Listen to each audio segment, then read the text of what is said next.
JTV Bharat. नमस्कार, मैं श्रुति चांदा, स्वागत है आपका JTV भारत में। चलिए बढ़ते हैं आज के समाचारों की तरफ। मंदसौर और इसके आसपास के करीब 3 लाख लोगों की प्यास बुझाने वाली शिवना नदी इन दिनों बेहद गंदी और जहरीली हो चली है। धीरे धीरे शिवना नदी एक नाले के रूप में परिवर्तित होती जा रही है। हालांकि समय समय पर सामाजिक संगठनों और स्वयंसेवी द्वारा यहाँ श्रमदान कर शिवना के शुद्धिकरण की मांग सरकार से की जाती रही है, लेकिन बीते एक दशक के बाद भी अब तक शिवना शुद्धिकरण की सुविधा न सरकार ले आई है और न ही स्थानीय प्रशासन ने इस और कोई कदम उठाया है। हर साल शिवना शुद्धिकरण के नाम पर नगर पालिका द्वारा करोड़ों रुपए के बिल जरूर लगाए जाते हैं।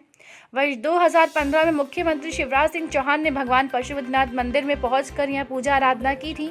इसके दौरान शिवना की दुर्दशा देखते हुए मुख्यमंत्री ने पशुपतिनाथ मंदिर परिसर के 2 किलोमीटर के एरिया को धार्मिक नगरी घोषित किया था।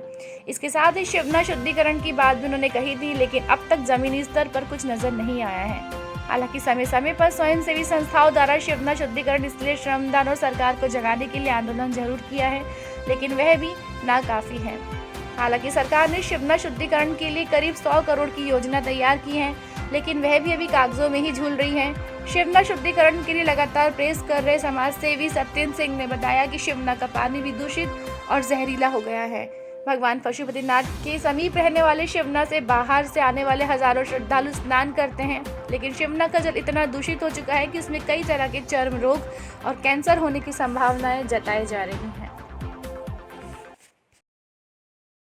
हाँ, यहाँ बताएं, या शिवना नदी पूरी तरीके से प्रदूषित की जा रही है, इनकी बड़ी लापरवाही, क्या करें? मैं मंदसौर नगरी भगवान पशुपतिनाथ के नगरी का रहने वाला सत्येंद्र सिंह आपको इस सभी चैनलों के माध्यम से अवगत कराना चाहूँगा कि मध्य प्रदेश भारत का जो हृदय स्थल है, उसके मंदसौर क्षेत्र जो कहलाता है वो भगवान पशुपतिनाथ की नगरी से कहलाता है।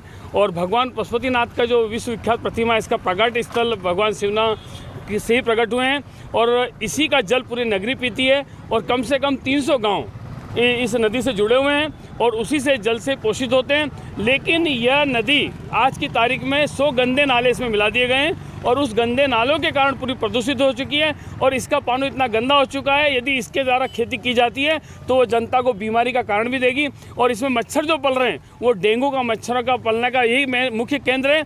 और जहाँ प्रशासन की, जनप्रतिनिधियों की उदासीनता है, आज हमारा मंदसौर कई जनप्रतिनिधि हैं, यहाँ पर सुंदरलाल जी पटवा प्रदेश के मुख्यमंत्री रहे, वीरेंद्र कुमार सकलेचा जी रहे और हमारे जगजीत देवड़ा साहब हैं, मंत्री रहे, नरेंद्र जी नाहटा रहे। दोनों पार्टियों के जनप्रतिनिधि यहाँ नेता रह चुके हैं, लेकिन 20 सालों तक हमने संघर्ष किया इस नदी को बचाने के लिए। इसमें 70 साल के व्यक्तियों ने जल सत्याग्रह किया, जल उपास किया, लेकिन आज भी 20 सालों के बाद भी ये गंदा नाला बनी हुई है। और बड़ा दुर्भाग्य है कि इस नदी के पास में सुलभ शौचालय बना दिया। तो आप देखेंगे कि जनता बाहर से आते हैं इस भगवान पशुपतिनाथ के दर्शन करने के लिए, पूरे देश से नहीं विदेश से भी लोग आते हैं और यहाँ मनोकामना अभिषेक में लोग बैठते हैं। तो उनका एक दर्द होता है कि इतनी बड़ी प्रतिमा के समक्ष इधर गंदा नाला बह रहा है। ये गंदा नाला उनको जानकारी नहीं होती कि ये गंदा नाला नहीं, माँ शिवना है जहाँ से भगवान पशुपतिनाथ प्रकट हुए हैं।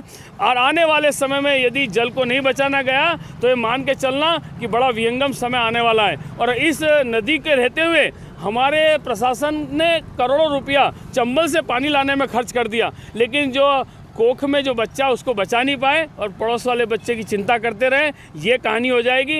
इस अच्छी नदी को यदि साफ स्वच्छ रखा जाता है तो आने वाले समय पूरी जल की पूर्ति हो जाएगी और हमारा क्षेत्र हरा भरा हो जाएगा। इसको तत्काल गंदे नाले में जो तब्दील नदी को गंदगी हटाकर जनता को साफ स्वच्छ नदी देना चाहिए। यही हमारा इस संदेश रहेगा। आपका नाम?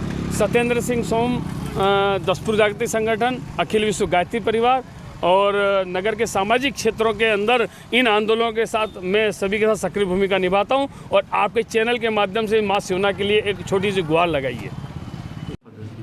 इसमें काफ़ी परेशानी वगैरह आम जनता को, जैसे कि निकलने वाले को भी काफ़ी परेशानी आ रही है, जैसे बीमारी वगैरह भी चल रही है, तो काफ़ी दिक्कतों का सामना हो। क्या नहीं, शिवना जो है वो बारिश के दिनों में तो मतलब उसमें जो पानी बहता है उसके कारण कोई परेशानी नहीं होती है, प्रवाह जब तक रहता है। जब प्रवाह पानी का रुक जाता है तो निश्चित रूप से थोड़ा सा उसमें सिल्ट और अन्य तरह की जो है वो आती हैं।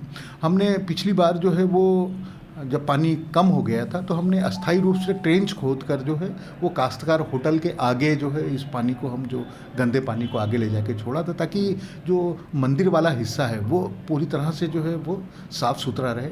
जहाँ तक इसके स्थायी समाधान का प्रश्न है तो इफ्को जो है पर्यावरण संस्थान जो भोपाल है उसने एक दीर्घकालिक एक प्रोजेक्ट तैयार किया 99 करोड़ 60 लाख के करीब, और वो जो है स्वीकृति की प्रत्याशा में दिल्ली गया हुआ है। जैसे ही वो स्वीकृत होता है तो इस समस्या का स्थायी निराकरण हो पाएगा। सर इधर अपन मुक्ति द्वार की तरफ जाते हैं, उधर भी एक जो रहवासी वगैरह का है काफ़ी परेशान है उधर, ये भी इसको लेकर के क्या कहेंगे सर? किसको लेकर परेशान है? ये बीमारी वगैरह काफ़ी चल रही है तो मच्छर वगैरह पनप रहे हैं तो काफ़ी दिक्कत नहीं, होती है। मच्छरों के लिए तो हम लोग विशेष रूप से दवाइयों का छिड़काव और सफाई तो कर ही रहे हैं, तो वो शिवनाथ से उसका कोई संबंध नहीं है, ये तो सामान्य बात है। ठीक है, ओके। हम बनाते हैं आपके सपनों के महल। श्री शनिदेव कंस्ट्रक्शन। हमारे यहाँ वास्तु विजिट सहित मकान बनाए जाते हैं